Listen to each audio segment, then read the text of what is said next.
Hi everyone, welcome to Project 31 for 2023, where I watch 31 horror films in the 31 days of October, and I'll give you my review for each and every single one of them. Today, October 31st, Halloween night, is where I review Five Nights at Freddy's.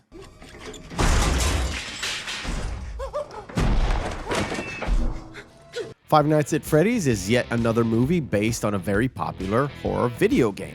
It was released on October 27th on both theatrical release and day-and-date streaming release on premium Peacock. Since this is a spoiler-free review, I shall be stingy with the story itself. It starts off with a security guard not having the best night at Freddy's, setting the audience's mood right from the get-go. And then the actual movie begins with Mike Schmidt, a security guard at a local mall, beating up a father who he mistakenly thought was a kidnapper. This is of course because Mike has previous history with young kids being kidnapped as he witnessed his own brother being abducted. Mike is looking for work in order to help support him and his sister and keep his sister in his custody and away from his vicious aunt. He goes to a career counselor that tells him that he has a security job for him at this dilapidated place called Freddy's Fazbear Pizzeria. Reluctantly, Mike takes the job at the place, but then things become a little bit weird. Mike has a recurring dream about a brother being abducted. However, once Mike steps into Freddy's, the dream begins to change and other things start to happen. When Mike is awake, he's approached by Vanessa, a local cop, that tells him that he needs to stay awake while at Freddy because the place isn't what he thinks it is. That job that you offered was still available. Oh, it absolutely is. Why? Have you had a change of heart? That's it. I will tell no more. You have to go and watch the movie by yourselves to get the rest. I approach this movie like I do with any other review that I've done on the channel, or reviews that we've done on the live show. I try to do as little research as possible if it's a movie that I've never seen before, in order for the movie to tell me what I need to know, especially for a movie that is based on a video game. I didn't even think about including this movie in my review project I'm doing until my son mentioned that he wants to go and watch it. I saw the date of release and I thought it would be perfect, mostly because I would have another perspective on the movie once we leave the theater.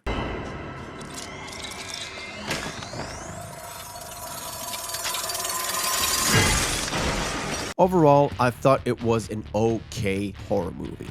It told a decent story, had a few twists and turns, but I can say it is a solid film and I was happy that there was mostly no modernity in it. The hidden factor for this movie in regards to it having a video game lore is hitting the mark in terms of the fan base. We know this from the past, that to be able to do a successful adaptation of a video game, you have to hit certain points in order to please your core audience. And I'm happy to say that they did just that. The creators of this film knew exactly what the audience that they catered to wanted, and they delivered. This is a horror movie that is made for teens. It got a PG-13 rating when you could easily get an R. And they knew parents would either send their teens to the theaters to watch the movie with their friends or go with them to watch it. But the movie had a thorn on its side. It had a day-in-day release on a streaming service. Personally, I thought it was a dumb move. The Universal executives didn't understand what product they had in their hands, and they did not understand how lucrative it could be as long as the audience is being catered to and satisfied.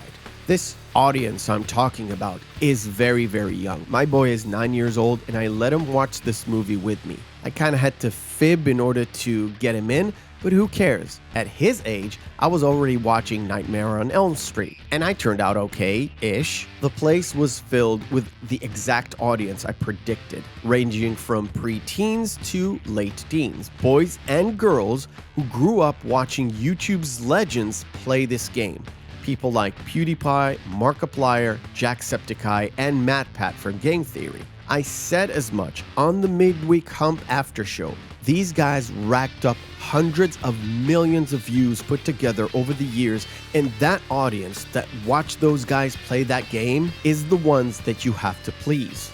The crowd for this is people that have been like 7, 8-year-olds when Jacksepticeye, PewDiePie, Markiplier, all those guys actually made videos on this are now 15, 16-year-olds. They can go watch it easy. They don't even need their parents' approval. You should have heard the crowd when Balloon Boy was revealed and when a certain minor character was revealed.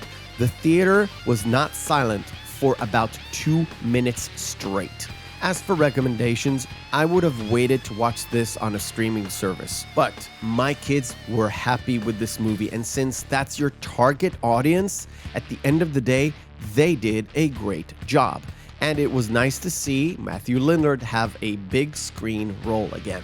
Although for a minute there, I thought it was the guy playing Garp from live action One Piece. A solid PG-13 movie you can enjoy for the Halloween season, and maybe that's a nice little doorway to introduce some more scarier stuff for teens to watch when they grow older. You want the job or not? How's the pay? Not great.